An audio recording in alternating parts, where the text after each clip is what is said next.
Et votre invité aujourd'hui dans la grande interview en direct sur Boursorama, c'est Stanislas Guerini. Bonjour. Bonjour. Vous êtes candidat, merci d'être là avec nous, candidat à La République Avec En Marche plaisir. dans la 3e circonscription de Paris. Je suis très heureux de vous avoir. Pourquoi? Parce que votre CV, pour ceux qui ne vous connaissent pas, et je pense qu'ils vont apprendre à vous connaître, il est très différent des CV, de la quasi-totalité des députés qui siègent à l'Assemblée nationale. Ce qui est hyper intéressant avec vous, c'est que vous venez du monde de l'entreprise, aujourd'hui cadre dirigeant, directeur de l'expérience client chez Elis. Elis, c'est l'entretien de linge, de ménage, non? Oui, d'articles de linge, d'articles sanitaires également. Ouais. Voilà.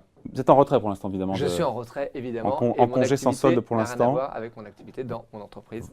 C'est bien de le normal. préciser. Hein. Vous avez créé aussi votre boîte, c'est intéressant, Watt et Home, c'est ça? Watt et Home, ouais. Dans les panneaux solaires, l'installation et la vente de panneaux solaires.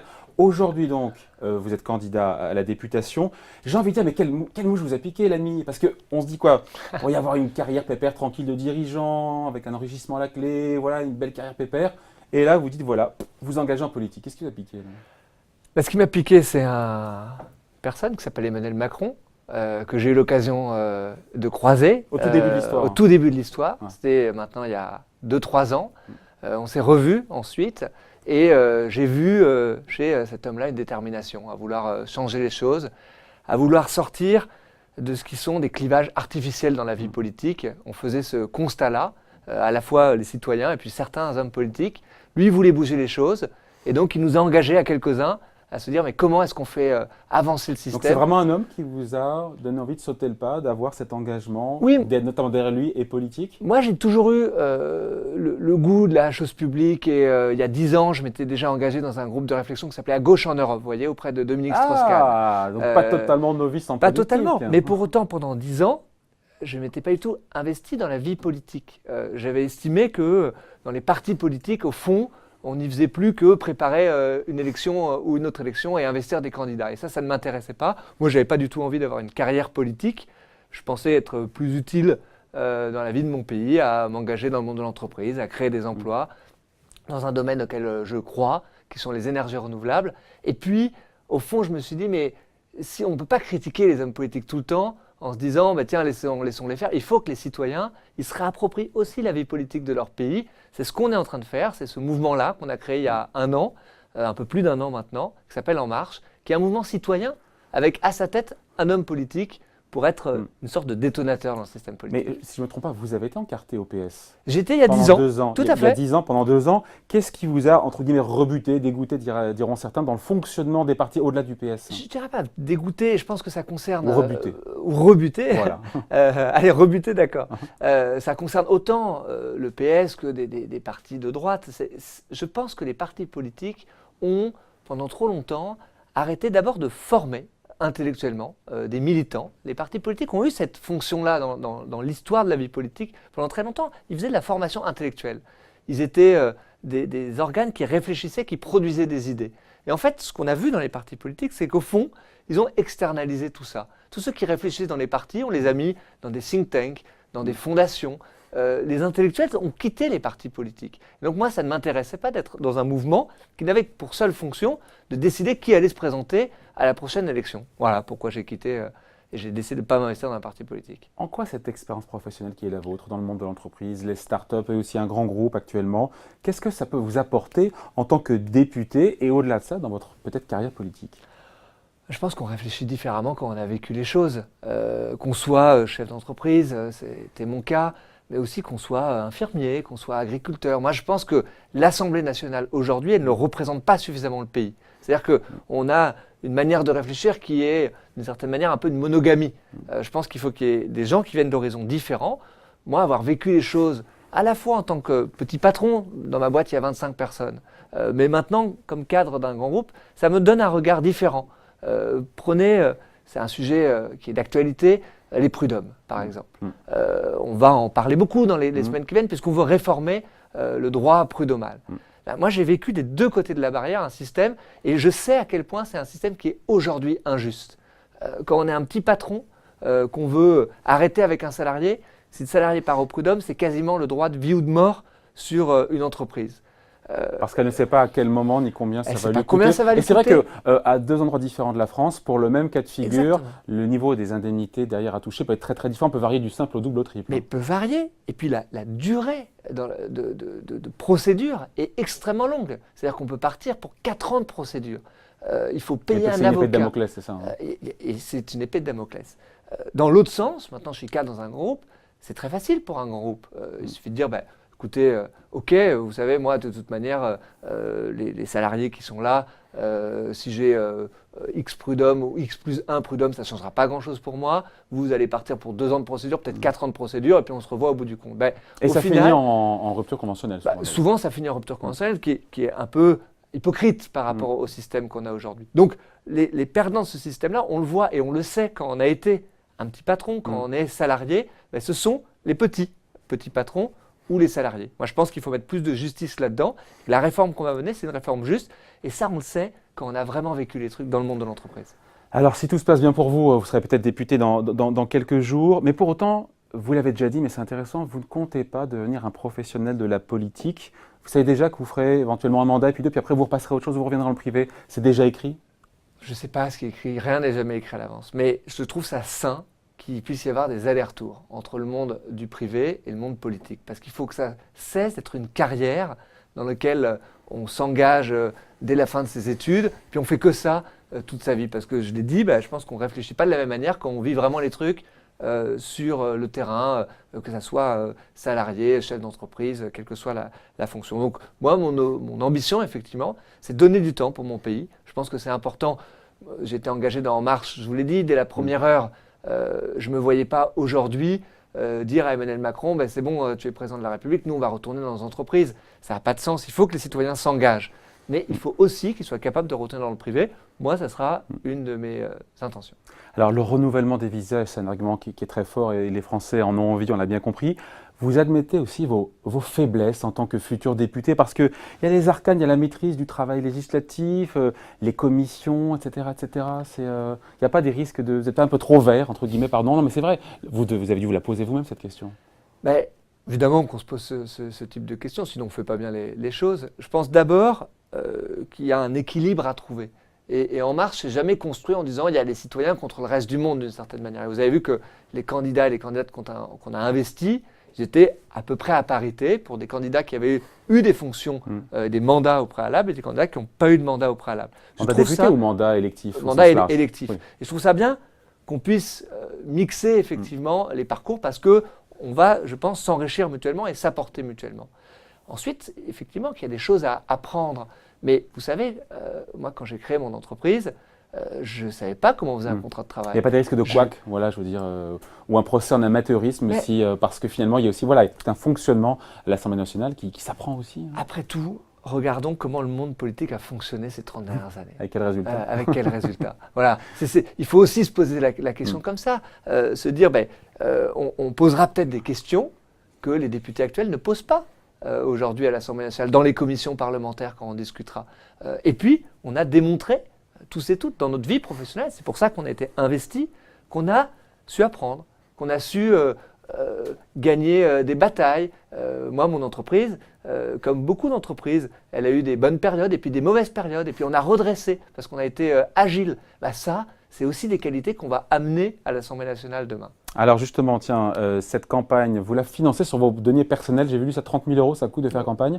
Et je vous laisse parler, mais c'est 30 000 euros. Et derrière, si vous dépassez 5%, ce qui est quasiment certain, vous serez remboursé. Mais pourquoi est-ce que ce n'est pas le parti qui vous a donné des sous pour le coup il a fallu que ce soit avancé sur vos propres fonds personnels? D'abord pour une question de moyens.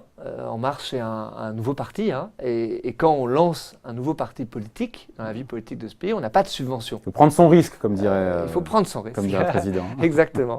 Donc on n'a pas de subvention. Donc d'abord, En Marche a été un parti qui s'est construit d'abord sans moyens. On a fait appel aux citoyens pour qu'ils puissent donner de l'argent à En Marche pour pouvoir ensuite avancer. Et donc, chacun des candidats ou des candidates a dû le faire sur ses financements personnels. Après, ce qu'on peut faire, c'est emprunter. Et donc, en l'occurrence, En Marche a été voir des banques en disant nous, on va avoir des candidats qui vont être investis.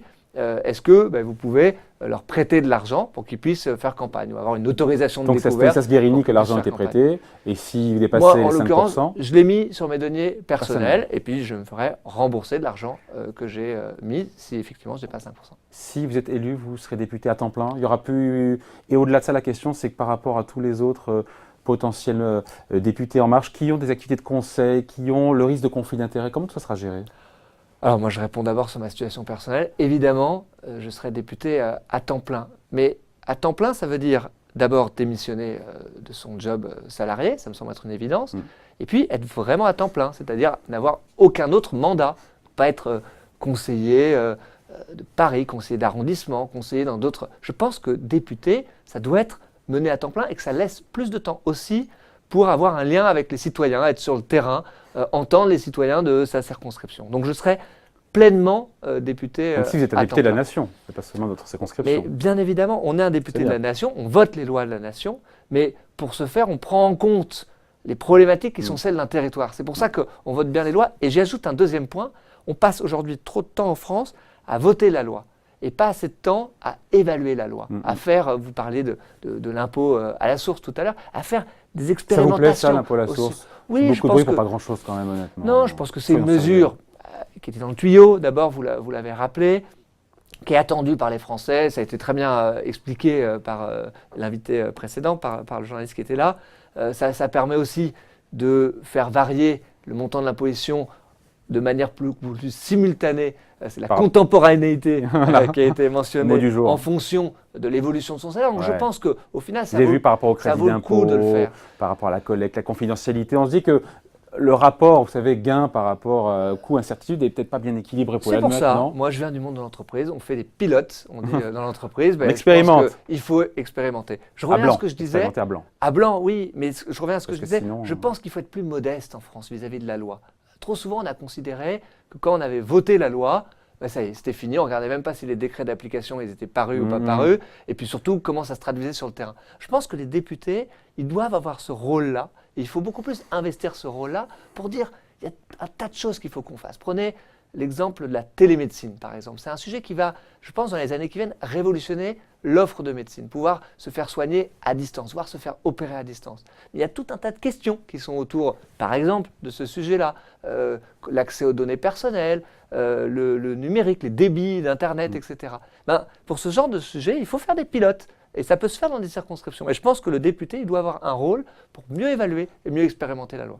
Alors, c'est intéressant parce que vous êtes donc candidat à la 3e circonscription de Paris, c'est à cheval entre le 17e et le 18e arrondissement. Emmanuel Macron, il a réalisé 90% des intentions, enfin des suffrages à Paris. Honnêtement, on est tous les deux, la personne nous regarde. L'élection, elle est pliée pour vous, franchement. Alors, il a réalisé 90% au deuxième tour. Au Vous êtes premier serein, tour, bon, vous êtes il a serein, réalisé 35%. Donc, c'est quand même pas la même chose, même si on ne va pas s'excuser d'avoir fait un super score à Paris. Et je crois que les Parisiens et les Parisiennes, ils ont envie que ça avance. Moi, quand je pose la question, et vous vous doutez bien, je suis en campagne, je rencontre des centaines et des centaines de personnes, je leur pose souvent deux questions en disant, au fond, est-ce qu'on bloque ou est-ce qu'on avance? Que vous ayez voté pour Emmanuel Macron ou pas. Et la deuxième question, c'est est-ce qu'on va au bout du renouvellement de la vie politique qu'on a engagée il y a un an? Pas pour mettre des jeunes à la place des vieux, pour renouveler, pour avoir une Assemblée nationale qui ressemble un peu plus au pays. Quand on pose ces deux questions, moi je sens que les gens ils ont envie de répondre oui, ils ont envie d'avancer, mais il faut faire campagne pour jusqu'au bout. cette campagne? Vous savez, Ça se présente bien, hein. une législative, c'est de toute façon une élection dans laquelle on est un petit peu à l'aveugle parce qu'on n'a pas de sondage. Moi, il n'y en a pas eu sur ma circonscription. Donc le seul sondage qui vaille, c'est celui du premier tour. De l'élection. C'est une élection. Face à vous, c'est Annick Le Petit, c'est ça? Annick Le Petit, exactement, qui est la qui est là depuis députée longtemps. sortante, oui, qui se présente pour la 4e fois, la députation. Mais le seul sondage, c'est le premier tour, parce qu'il y a des situations particulières sur le terrain. Ouais. Et donc, et j'ajoute un point, c'est que les législatives, c'est une élection où les gens vont souvent moins voter qu'à l'élection présidentielle. Je pense que c'est important, parce que c'est une élection importante, que les gens soient mobilisés et aillent voter. Je voulais vous parler quand même, Stanislas Guérini, de cette affaire Ferrand. Sur le terrain, quel est le retour sur le terrain? Parce que les choses ont quand même bougé, on en parle moins aujourd'hui, mais il y a eu cette ouverture par le parquet de Brest d'une enquête préliminaire avec en toile de fond un soupçon de favoritisme. On parle dans les arcanes du sujet, mais est-ce que est-ce que ça vous met pas un peu mal à l'aise ou est-ce que vous n'êtes pas un petit peu gêné? Pourquoi? Parce que vous militez pendant toute la campagne, vous l'avez fait sur le renouveau des visages, mais aussi des pratiques politiques. Est-ce que finalement, avec En Marche, Emmanuel Macron, les visages changent, mais les pratiques restent? Vous la comprenez cette question? Je la Est-ce comprends que parfaitement. vous-même, vous n'êtes pas un peu mal à l'aise quand même, un petit peu? Non, je suis pas mal à l'aise. D'abord, je pense que c'est bien qu'il y ait une enquête préliminaire, d'une certaine manière. Et ça va permettre de clarifier assez rapidement. Et vous avez vu que la justice est totalement indépendante, donc elle décide de lancer une enquête. Au début, elle a hésité, puis finalement, elle a dit on va enquêter. Mais ça, c'est la justice qui fait ça. C'est pas à l'État de dire ce que la justice doit faire. Et donc, tant mieux. Tant mieux. Et surtout, si ça peut aller rapidement pour savoir justement quelles sont les suites ou pas à donner à cette enquête préliminaire. Parce que comme ça, au moins, le sujet sera sur la table. Et c'est une question qui est vraiment une question juridique. Il faut que la justice puisse enquêter. Puis ça montre un deuxième truc. Ça montre qu'il faut qu'on puisse supprimer les zones grises de la vie politique. Il y en a beaucoup. Avec la nouvelle loi de moralisation, on n'est pas sûr qu'il serait dans les clous d'ailleurs, Richard Ferrand. Ça vaut le coup et ça montre qu'il faut voter cette loi de moralisation. Alors, il sera dans les clous, bien évidemment, parce que ce sont des pratiques qui vont être proposées aux nouveaux députés, aux députés qui vont être les députés dans la mandature qui va s'inscrire. Et oui, demain, effectivement... Et pas pour les anciens. Mais pas pour les anciens, plus pour les anciens. Si les anciens restent députés, ça s'appliquera à eux, c'est ça que je veux dire évidemment. Mais en tout cas, demain, un parlementaire avec cette loi qui est une loi pour la confiance. Et je pense que c'est essentiel de retrouver de la confiance entre les citoyens et leur classe politique et leurs institutions. C'est aussi un sujet économique, puisqu'on est dans une discussion économique. Les moments de croissance dans notre pays, ce sont des moments où la confiance dans les institutions a été importante. Il faut retrouver de la confiance. Et donc demain, je trouve ça sain que les parlementaires ne puissent plus embaucher un membre de leur famille, ne puissent plus exercer d'activités de conseil, que leurs indemnités de mandat soient fiscalisées, rendues plus transparentes, etc., etc. On vous en parle sur le terrain, donc c'est pas plus gêné que ça pour l'instant. Non, non. Et sur le terrain, c'est pas quelque chose qui a... On nous en a parlé, évidemment, parce que c'est un sujet qui a agité un petit peu. Il y a eu du remous médiatique aussi autour de ce sujet-là. Mais quand on explique bien ce qu'on va faire, quand on explique justement le contenu de cette loi de moralisation, je pense que ça donne plutôt envie d'élire des députés En Marche, d'avoir cette majorité et de la voter, cette loi de moralisation. Tiens, puisqu'on parle de... c'était pas prévu, mais vous avez soutenu DSK, entre guillemets. DSK, il a été aussi dans les années 90, avec l'affaire de la MNEF. Il était ministre et il a démissionné pour se défendre. Et ensuite, il est revenu une fois qu'il était lavé de tout. C'est un petit peu loin. C'est ce qu'aurait pu faire. J'étais un peu jeune. C'est ce qu'aurait pu faire Richard Ferrand, je l'étais aussi, mais c'est ce qu'aurait pu faire Richard Ferrand aussi, de dire tiens, pour ne pas gêner l'exécutif, je démissionne. Il me semble qu'il y a une différence fondamentale qui est une mise en examen. Et notre Premier ministre a rappelé la règle. C'est-à-dire qu'aujourd'hui, un ministre qui est mis en examen doit démissionner, y compris pour se défendre. Il peut prouver qu'il est innocent, mais il doit démissionner. Donc la règle, c'est la mise en examen. Bon. Bref, en tout cas, moi, la moyenne d'âge, si vous êtes élu député, va sacrément baisser, parce que la moyenne d'âge des sortants, je crois qu'on est à 50 et quelques, 53, 54 ans à l'Assemblée nationale. Moyenne d'âge des députés En Marche qui sont présentés, c'est 44. Je crois que c'est 15 ans de moins que la moyenne d'âge de l'Assemblée nationale. Et vous, c'est 34, 35 ans 35. 35 ans. Voilà, c'est ça aussi le renouvellement, ça passe aussi par l'âge, mais pas que. Merci d'avoir été notre invité. Stanislas Guerini, on l'a compris, candidat La République En Marche à Paris dans la 3e circonscription, qui est à cheval entre le 17e et 18e. Il faudra m'expliquer pourquoi d'ailleurs, au passage, pourquoi est-ce que... ce n'est pas moi qui ai tenu les ciseaux qui ont découpé les circonscriptions. C'est comme ça que les circonscriptions c'est en fonction en fait du nombre d'habitants. Enfin bref, c'est une tambouille.